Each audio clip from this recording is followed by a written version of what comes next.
Candace Owens confirming the news. The rumors are true. I'm finally free.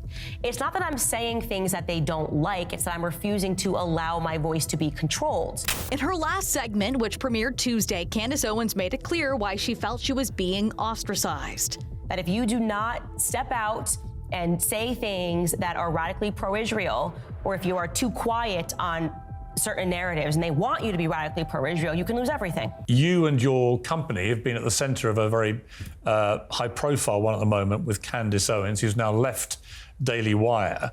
Was she fired, or did she leave of her own volition? I'm not going to speak to this topic, Piers.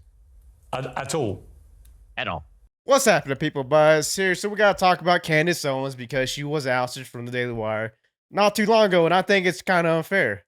Now, she did say some stuff about Palestine, how she doesn't like seeing the children bombed, etc., and people see that as anti-Semitic. She's been anti-Semitism. You know what I mean? She hates Jewish people. I don't think she hates Jewish people. I really don't think she does.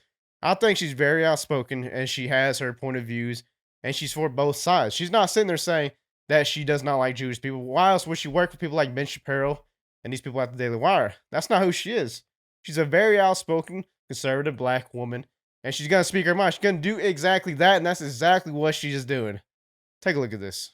We're turning our attention now to a major feud that put an end to Candace Owens' platform on the Daily Wire. The conservative commentator is out after an ongoing beef with her boss, Ben Shapiro, over the Israel-Hamas war. Candace Owens confirming the news. The rumors are true. I'm finally free.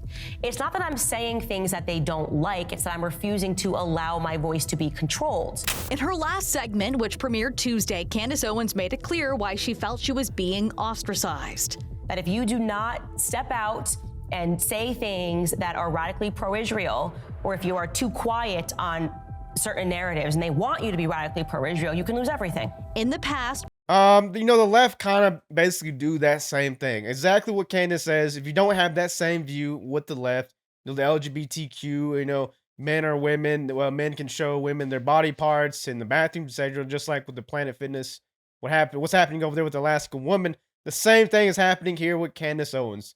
She has a thought and belief where she said what she kind of believed, or about the children in Palestine. All this is horrible. All these kids dying. It should stop. And Ben Shapiro and them have this other stance. They're like, oh no, they voted for that.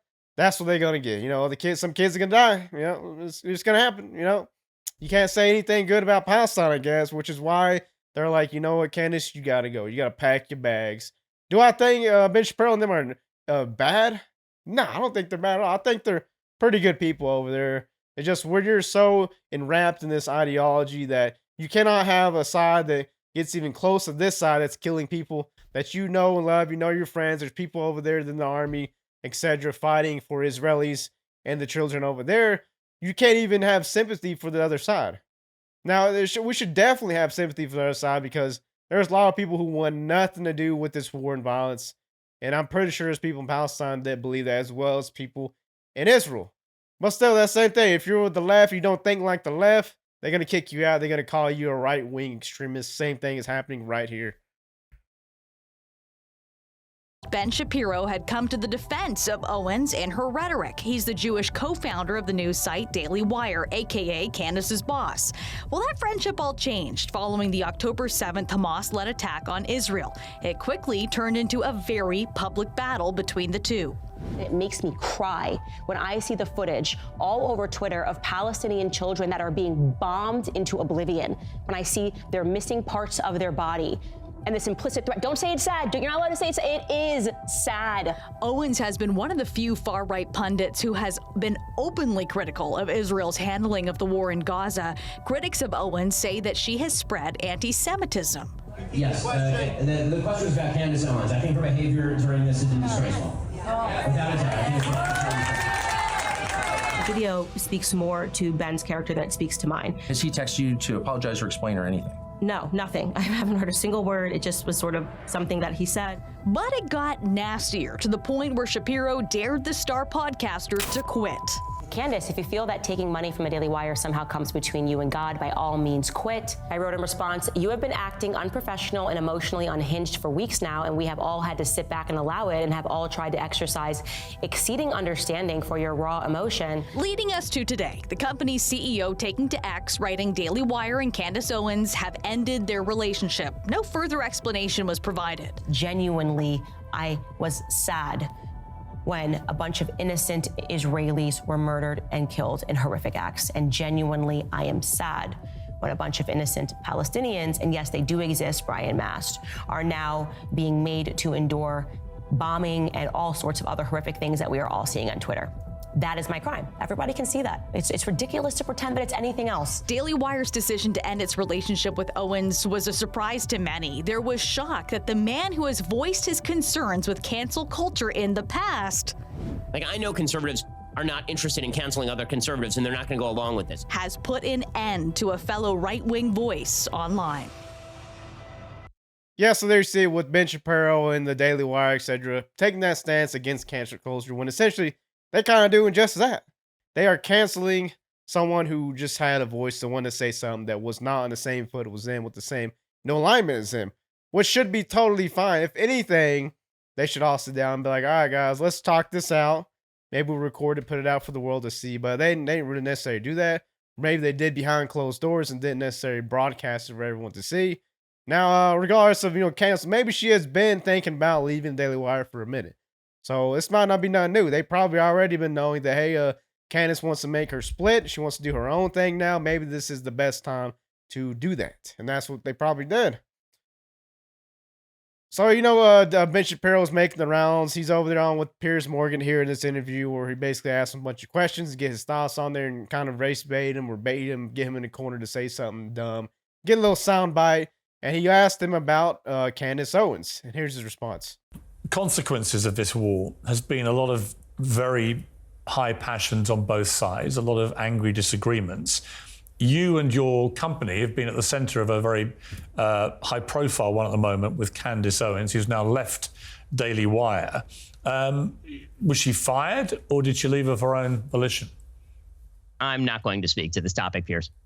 At all? At all. You can't give me any insight into why she departed? No hints, no nothing. I'm not going to speak to this. Can I ask why? I mean, you can ask. No, I'm not. You can ask why you don't want to say anything. Again, you can ask. I'm only curious because I know what a staunch defender of free speech you are, and it would surprise me if it had been someone's opinions that would make you want to part company with them, however contentious. I mean, suffice it to say, the only thing I will say is what I've said all along with regard to Candace or with regard to any of our other hosts. I am not in hiring and firing position with the Daily Wire. I'm a co-founder of the Daily Wire. I'm a co-owner of the Daily Wire. I'm not actually in management. Jeremy Boring and Caleb Robinson are in management positions with regard to Candace or anyone else. And as far as the free speech situation, what I will say is that no company has the obligation to literally pay anyone. The Daily Wire is a publisher. It is not a platform. I've never called for Candace or anyone else for that matter to be banned from YouTube, to be banned from X, to be banned from any platform.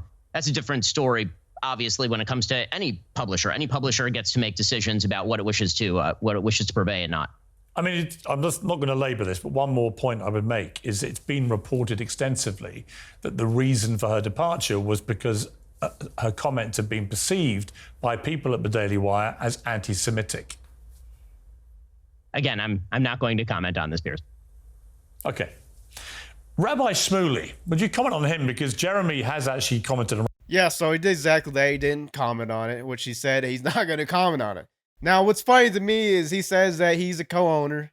He's, co-founded this Daily Wire company here. And he says that he's not part of the manager, so therefore he had nothing to do with firing Candace Owens, which doesn't really make sense. Because if you have ownership in a company, you specifically have power to fire and hire people. Now, it's one thing if Ben was like, look, if we don't get rid of Candace, you're going to have to get rid of me because I can't handle this anti-Semite. What she says, anti-Semitic, Jewish people are dying by the thousands. There's a war. Because of that, I will be packing my legs and going if she's not going. That's a possibility too. That is a possibility because why would you want to get rid of your best guy, your best employee? and that's Ben Shapiro at the Daily Wire. And they would definitely pick Ben Shapiro over Candace Owens. So yeah, I want to end this with Candace Owens' best moments. One of her favorite things I've seen her do in the past couple of years is she went to the House Judiciary Committee and she had a talk with all these people about, white supremacy and how she condemns all hate speech and everything in general. And I want to drop it and leave this right here with you guys. Y'all let me know what you think about this in the comments. Thank you for having me here today. I received word on my way in that many of the journalists were confused as to why I was invited, and none of them knew that I myself was the victim of a hate crime when I was in high school. That's something that very few people know about me because the media and the journalists and the left are not interested in telling the truth about me because I don't fit the stereotype of what they like to see in black people. I'm a Democrat. I support the President of the United States, and I advocate for things that are actually affecting the black community. I'm honored to be here today in front of you all because the person sitting behind me is my 75-year-old grandfather. I've always considered myself to be my grandfather's child, and I mean to say that my sense of humor, my passion, and my work ethic all comes from the man that is sitting behind me. My grandfather grew up on a sharecropping farm in the segregated South. He grew up in an America where words like racism and white nationalism held real meaning under the Democrat Party's Jim Crow laws. My grandfather's first job was given to him at the age of 5 years old, and his job was to lay tobacco out to dry in an attic in the South. My grandfather has picked cotton, and he has also had experiences with a Democrat terrorist organization of that time, the Ku Klux Klan. They would regularly visit his home and they would shoot bullets into it. They had an issue with his father, my great-grandfather. During my formative years, I had the privilege of growing up in my grandfather's home. It's going to shock the committee, but not once, not in a single breath of a conversation did my grandfather tell me that I could not do something because of my skin color. Not once did my grandfather hold a gripe against the white man. I was simply never taught to view myself as a victim because of my heritage. I learned about faith in God, family, and hard work. Those were the only lessons of my childhood. There isn't a single adult today that in good conscience would make the argument that America is a more racist or a more white nationalist society than it was when my grandfather was growing up. And yet we're hearing these terms sent around today because what they want to say is that brown people need to be scared, which seems to be the narrative that we hear every 4 years right ahead of a presidential election. Here are some things we never hear. 75% of the black boys in California don't meet state reading standards. In inner cities like Baltimore, within 5 high schools and 1 middle school, not a single student was found to be proficient in math or reading in 2016. The single motherhood rate in the black community, which was at 23% in the 1960s when my grandfather was coming up, is at a staggering 74% today. I am guessing there will be no committee hearings about that. There are more black babies aborted than born alive in cities like New York, and you have Democrat Governor Andrew Cuomo lighting up buildings to celebrate late-term abortions. I could go on and on. My point is that white nationalism did not do any of those things that I just brought up. Democrat policies did. Let me be clear. The hearing today is not about white nationalism or hate crimes. It's about fear-mongering, power, and control. It's a preview of a Democrat 2020 election strategy, same as the Democrat 2016 election strategy. They blame Facebook, they blame Google, they blame Twitter. Really, they blame the birth of social media, which has disrupted their monopoly on minds. They called this hearing because they believe that if it wasn't for social media, voices like mine would never exist, that my movement Blexit, which is inspiring black Americans to leave the Democrat Party, would have never come about. And they certainly believe that Donald Trump would not be in office today. Looking on the next thing to focus on now that the Russian collusion hoax has fallen apart. Like, you can't not like Candace Owens. I mean, she's just intellectually there. She's always on the money. She's always on it. When she's there talking to someone, she's intellectually there. That's why I don't think she necessarily made a mistake when she talked about Palestine, Israel. People are calling her anti-Semite, but still, that's going to happen. People are going to take your words and they're going to twist it. They're going to take it out of context. They're going to call you transphobic, bigot, whatever, just to make their reality more justifiable because they're so biased. Now, the war, in the Middle East is always bad. It's always been bad. They've been at war for like 70 years. It's going to continue to happen. It'll be great if it stopped, but I just don't see it stopping. They're going to continue fighting. But we're going to continue helping them to stop the fighting, whichever way we can. If that's in the form of money, it's in the form of our soldiers going there, it's probably going to happen. Y'all let me know what y'all think about Candace Owens, guys. Like, comment, subscribe to Buzz Review. See you on the next one.